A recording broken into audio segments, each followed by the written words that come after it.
He bought the cursed mansion because he feared nothing. But on his very first night, something scratched beneath his feet. Rhythmic, deliberate, alive. The floor was solid oak. The house had been abandoned for 20 years. Nobody had the access code, and yet it scratched. What would you do if your own floor had a secret? If this is your first time here, don't forget to like and subscribe for more amazing stories. And if you're watching quietly without subscribing or commenting, that's a little unfair, don't you think? Leo Black was the king of the city, a man who owned everything from the docks to the skyscrapers. He had just bought the Empire Estate, a massive mansion that had been abandoned for 20 years. People said the house was cursed, but Leo didn't believe in ghosts. He only believed in power. On his first night in the mansion, the house was silent. But as Leo sat in his dark office sipping a glass of expensive wine, he heard it. Scratch, scratch, scratch. It wasn't a mouse. It was too rhythmic. It was coming from beneath his feet. Leo called his lead security man Silas. "There is something in the floorboards," Leo growled. "Find it." They moved the heavy Persian rug and discovered a steel door hidden under the wood.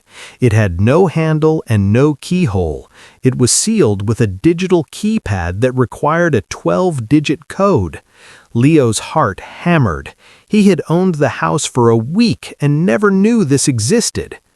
"Boss, the previous owner was a scientist who disappeared," Silas whispered, his hand on his holster. "Maybe we should call the police." "In my house? Never," Leo replied. He spent 3 hours using a hacking device to break the code. When the final digit clicked, the steel door hissed and slid open. A smell hit them, not the smell of death, but the smell of old books and vanilla? Leo grabbed a flashlight and descended the stone steps. At the bottom was a room filled with high-tech monitors that were still flickering with blue light. In the corner was a bed made of silk, and sitting on that bed was a girl. She looked about 20 years old. Her hair was white as snow, and her skin was so pale it was almost translucent. She was wearing a simple white dress, and she was holding a drawing of a man who looked exactly like Leo. She didn't scream, she didn't run. She looked up at the flashlight and blinked like a kitten seeing the sun for the first time.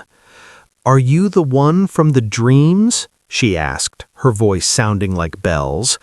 "Is it finally time for the experiment to end?" Leo froze. He looked at the walls of the secret basement. They were covered in thousands of photos of him. Photos of him as a child, him at his graduation, and him killing his first enemy. "Who are you?" Leo asked, his voice shaking for the first time in his life. The girl stood up. She walked toward him, and as she stepped into the light, Leo noticed something terrifying.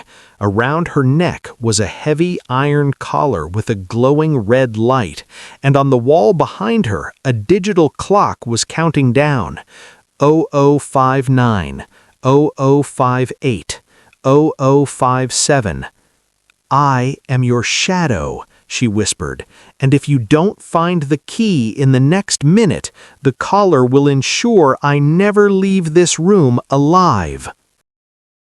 The red light on the girl's collar pulsed like a heartbeat, and the digital clock on the wall was screaming towards 0. Leo Black didn't have time to think. He was a man of action, but how do you fight a lock you can't see? "Silas, get the thermal cutters," Leo yelled, but his head of security was frozen at the top of the stairs, staring at the walls covered in photos. The girl didn't move. She just watched Leo with eyes that seemed to see right through his soul. "The key isn't in a box, Leo," she whispered.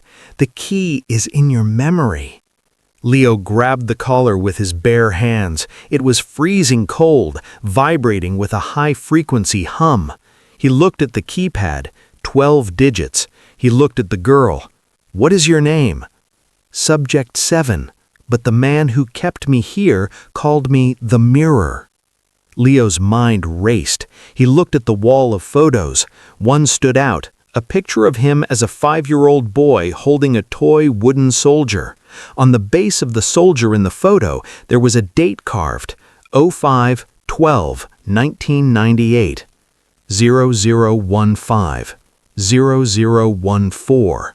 Leo punched the date into the keypad, but it buzzed red. Access denied. "Not your birth, Leo," she said, a tear rolling down her pale cheek. "The key is the day you died."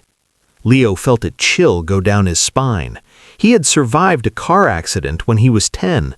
The world believed he had walked away, but he knew his heart had stopped for 2 minutes. He punched in that date, 11/20/2003, 0005, 0004. The keypad turned green. With a loud clack, the iron collar fell to the floor. The red light vanished. The countdown stopped. Leo breathed a sigh of relief, but the girl didn't smile. She stepped closer to him, her bare feet silent on the stone floor. She reached out and touched the scar on his temple, the one he got from that very accident. "He told me you would come for me," she whispered. "He said that when the king of the city found his shadow, the war for the bloodline would begin." "Who told you that?" Leo asked, grabbing her shoulders. "Who kept you in this basement for 20 years? Before she could answer, the monitors on the wall flickered. The blue light turned into a video feed. A man in a dark mask sat in a chair that looked exactly like the one in Leo's office upstairs. "Congratulations, Leo." The voice was distorted, sounding like grinding metal. "Now, let's see if you can keep her alive for the next hour.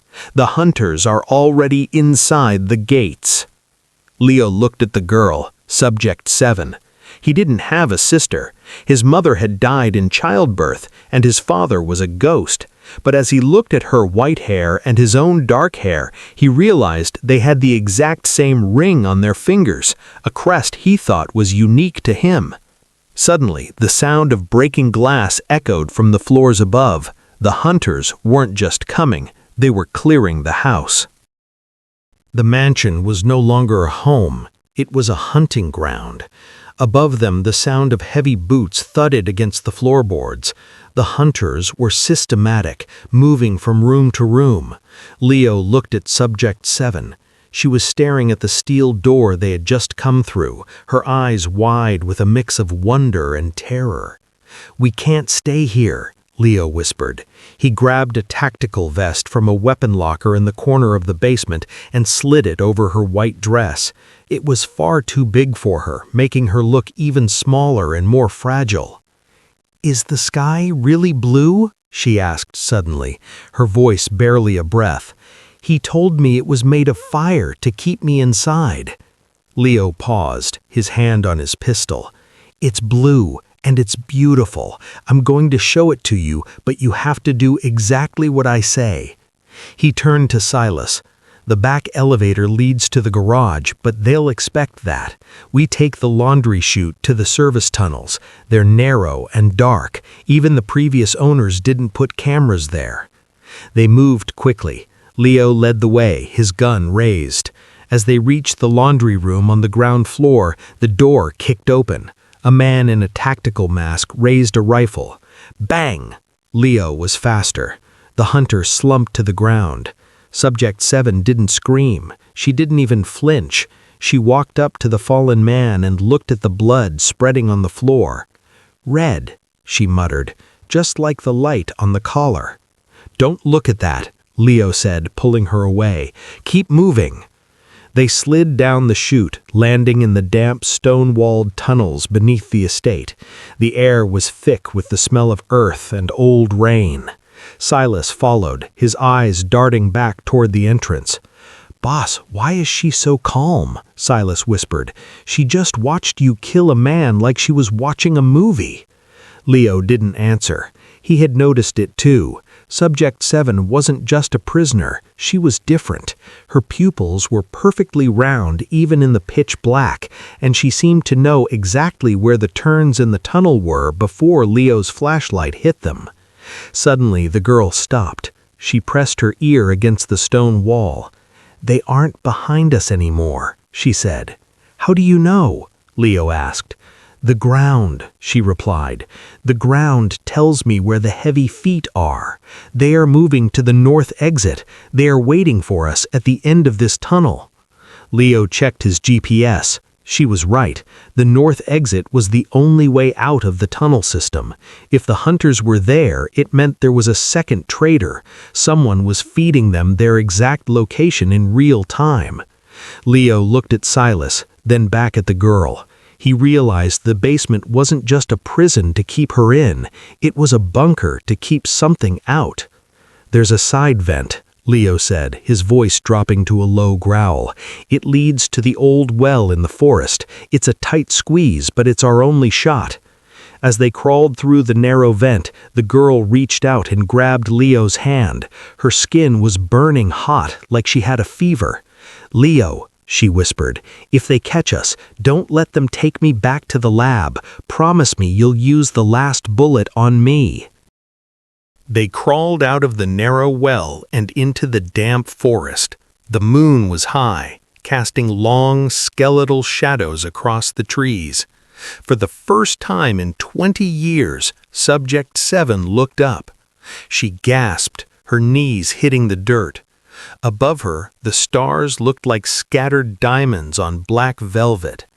"The sky isn't burning," she whispered, a look of pure wonder on her face. "He lied about everything."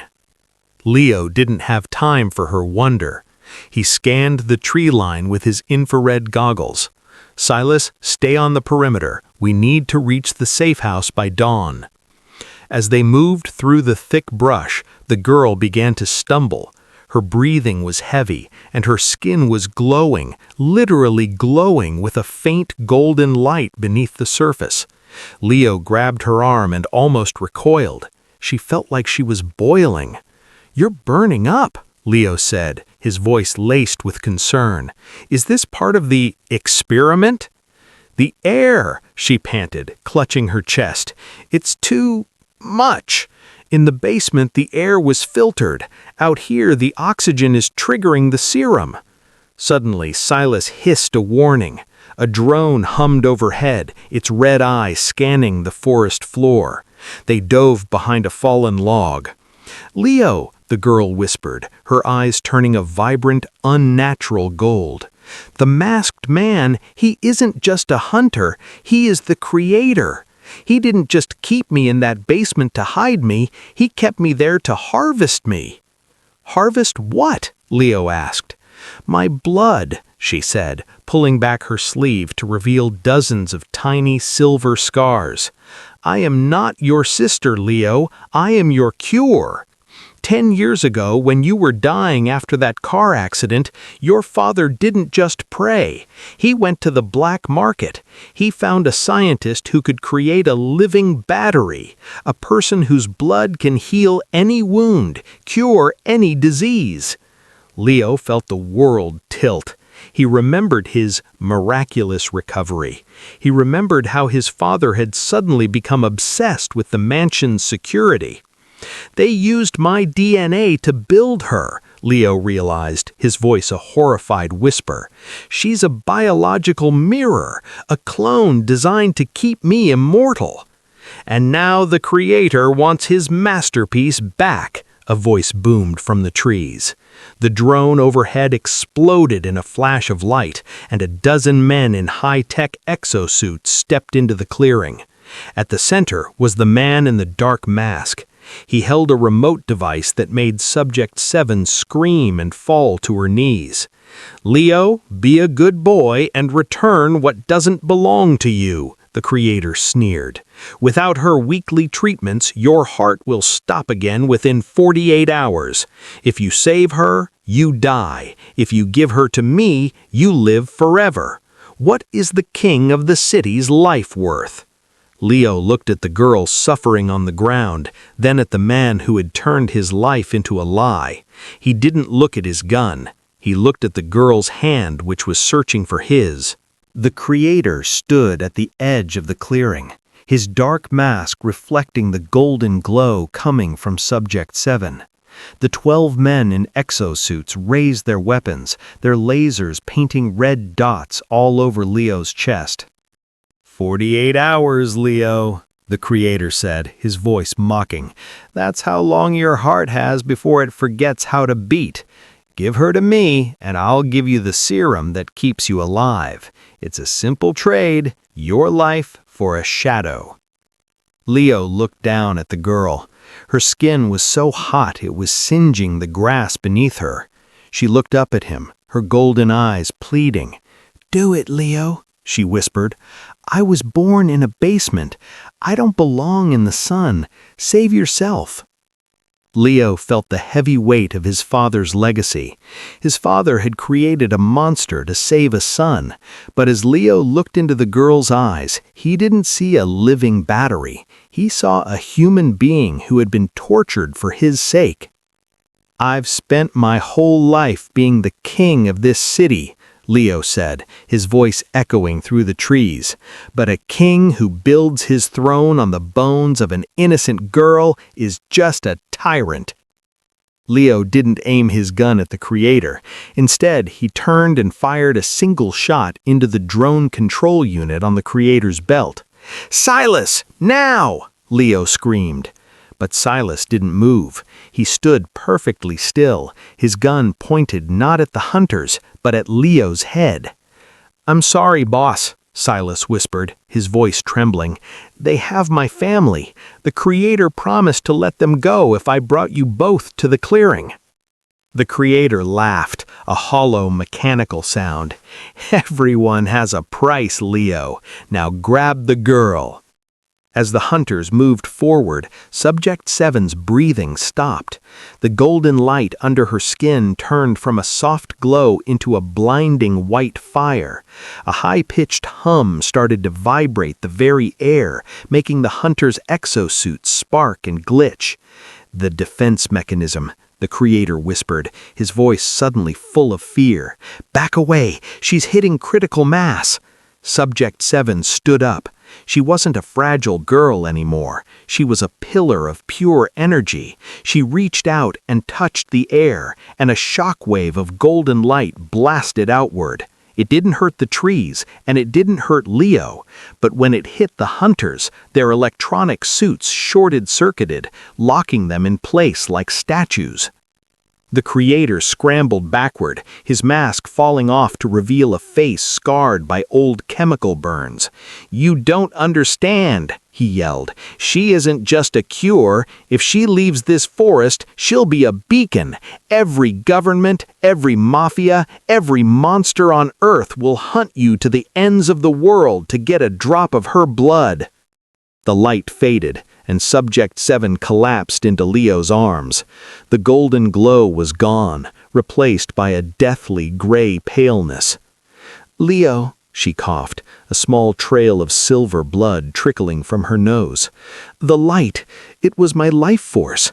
I used it all to save you. Leo looked at Silas, who was weeping, and then at the Creator crawling into the bushes.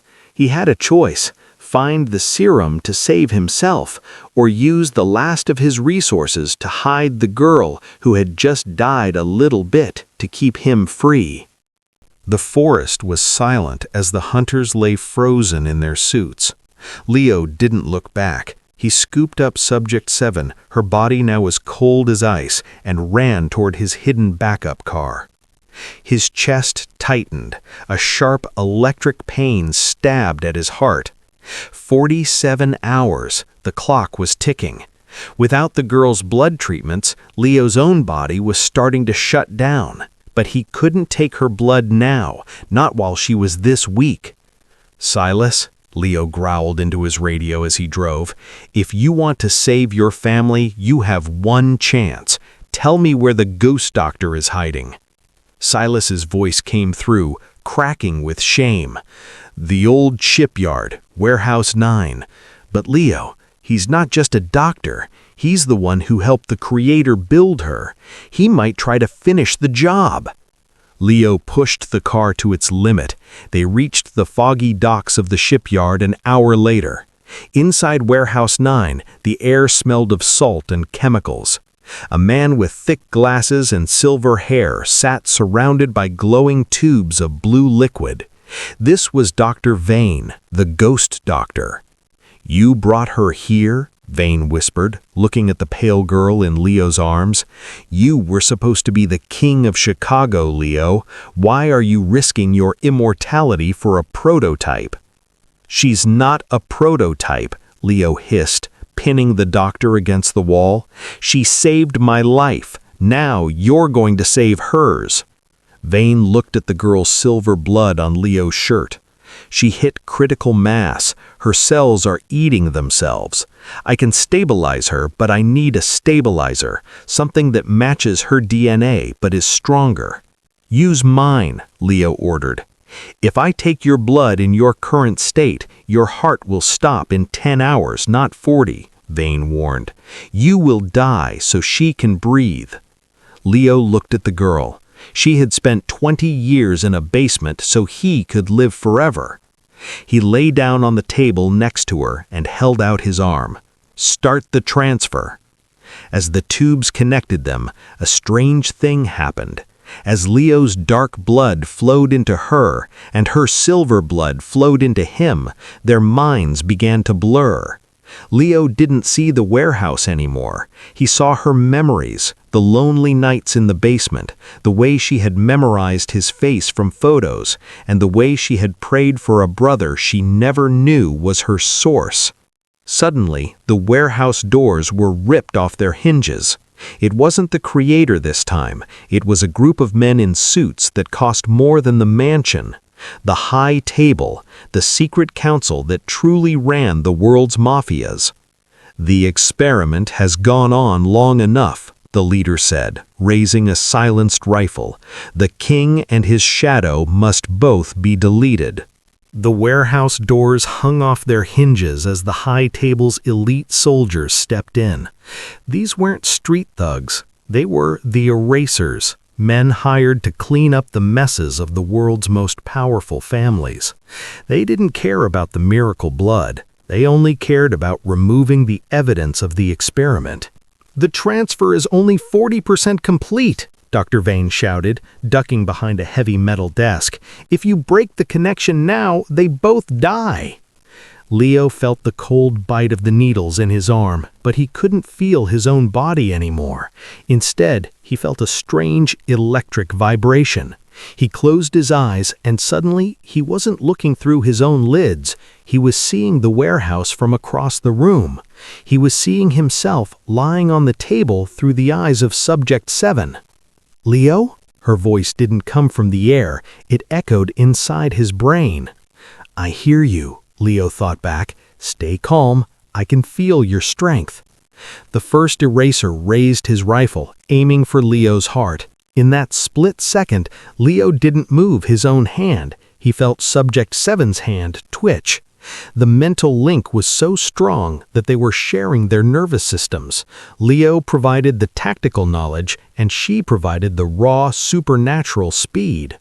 With her eyes still closed, Subject 7's hand flew up. A wave of kinetic energy slammed into the eraser, sending him flying backward through a stack of wooden crates. "They're fighting together!" one of the soldiers yelled, opening fire. The warehouse erupted in noise. Bullets whizzed through the air, but Leo and the girl moved in a haunting, synchronized dance while still lying on their tables. Every time a bullet got close, a golden shield of light flickered into existence for a microsecond, melting the lead. Leo's heart was failing, but he could feel her silver blood pumping into him, giving him a burst of clarity he had never known. He reached out with his mind, grabbing the gun that had fallen from his belt onto the floor 10 feet away. The gun lifted into the air, guided by their shared will. "Left corner, behind the barrels," Leo whispered in their shared mind. "I see him," she replied. The floating gun fired 3 times with perfect accuracy. The leader of the high table team realized they were losing. He pulled a specialized pulse grenade from his belt. "If we can't kill you, we'll scramble your brains." He threw the grenade. As it bounced towards the medical tables, the transfer reached 90%. The golden light in the room became so bright that Dr. Vane had to cover his eyes. "Leo, it's too much!" the girl cried out in his head. "The link is going to blow!" "Hold on!" Leo roared, his voice finally breaking the silence of the room. The grenade exploded, but instead of a pulse of electricity, the room was filled with a massive silver shockwave that originated from the medical tables. It blew the windows out of the warehouse and sent the remaining erasers tumbling into the dark harbor water outside. Silence returned. The tubes between them were empty. The needles fell out of their arms. Leo sat up, gasping for air. His heart felt strong, stronger than it had been since before the accident. He looked at Subject 7. Her skin was no longer pale. She had a healthy, rosy glow. Her white hair was shot through with streaks of dark brown, just like his. She opened her eyes. They were no longer gold. They were a deep, piercing blue. "I remember everything now," she whispered, looking at her hands. "I remember the night they took me from the hospital. Leo, I'm not a clone."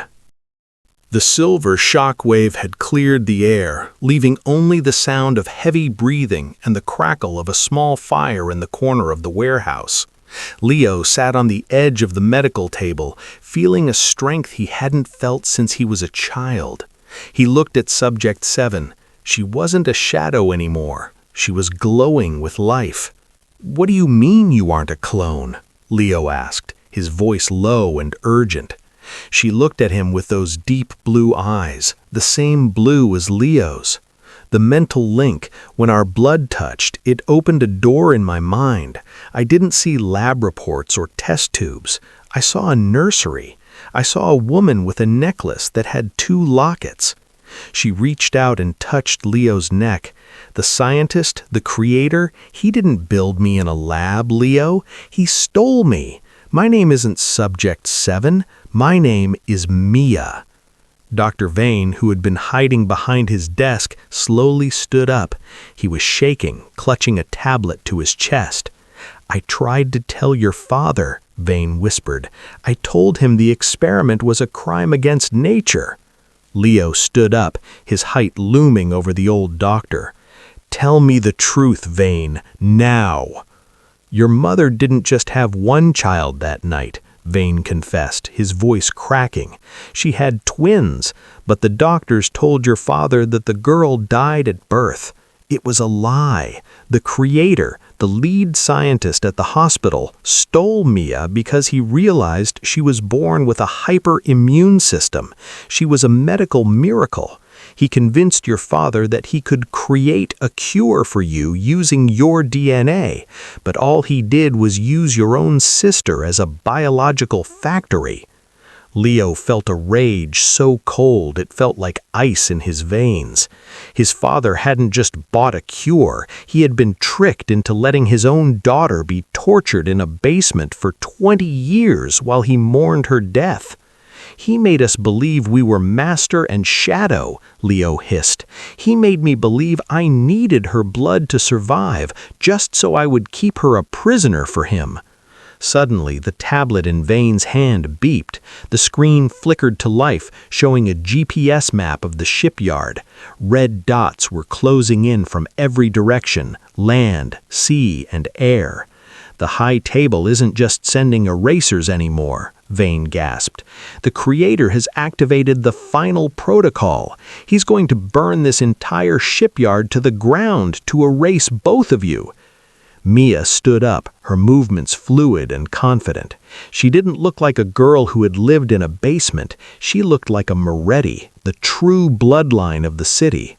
"Let them come," Mia said, her voice sounding exactly like Leo's in its authority. "They think I'm a battery. They think I'm a cure. They haven't realized that for 20 years I wasn't just growing blood. I was growing a weapon." She looked at Leo. "Brother, they want a war. Let's give them one they can't survive." The shipyard was a maze of fog and rusted metal. As the high table's helicopters circled above, Leo and Mia didn't run for the city. They headed straight for the one place everyone thought they would avoid, the Moretti mansion. "They think we are weak because we were bleeding," Leo said, his eyes scanning the road. "They don't realize that your blood didn't just heal me, it synchronized us." Inside the car, the connection was still humming. Leo could feel Mia's heartbeat as if it were his own. He knew when she was going to breathe before she did. It was the ultimate tactical advantage. They reached the gates just as the sun began to peek over the horizon. The house was a wreck from the earlier battle, but the secret basement remained untouched. Waiting in the driveway was the Creator. He wasn't wearing a mask anymore. He stood there with a suitcase and a cold, arrogant smile. "I knew you'd come back for the serum, Leo," the Creator said. "But you're too late. I've already sold the research to the high table. By noon, your bloodline will be public property." Mia stepped out of the car. The morning light hit her white and brown hair, making her look like a warrior from an old legend. "The research is useless," she said, her voice steady, "because the mirror is broken." The Creator laughed. "You're a biological masterpiece, Subject 7. You can't change what you are." "I'm not Subject 7, she replied. She closed her eyes, and the ground beneath the Creator's feet began to vibrate. Leo realized what she was doing. She wasn't just using energy, she was reaching into the mansion's own electrical grid. The lights in the house began to flicker and pop. The security cameras turned toward the Creator, their lenses glowing red. "We are the Morettis," Leo said, stepping up beside his sister. "This house, this city, and this blood belong to us." The Creator tried to open his suitcase, likely containing a remote to activate the collars or a weapon, but Leo was faster. He didn't use a gun. He used the very hunters the Creator had brought. With a wave of his hand, Mia short-circuited the exosuits of the guards standing behind the Creator, forcing them to grab their own boss. "You spent 20 years trying to own us," Leo hissed, leaning into the Creator's face. "But you forgot one thing. A shadow is only dark because it follows the light. Now we are both the light." Suddenly the sky darkened. 3 black jets appeared overhead. The high table was done waiting. They weren't coming to negotiate. They were coming to level the entire estate to make sure no one else could have the power. "The final protocol," the Creator gasped, his face turning gray with terror. "They're going to glass the whole zip code." The 3 black jets screamed across the sky, their missile bays opening like the jaws of a hungry beast. The final protocol had been triggered.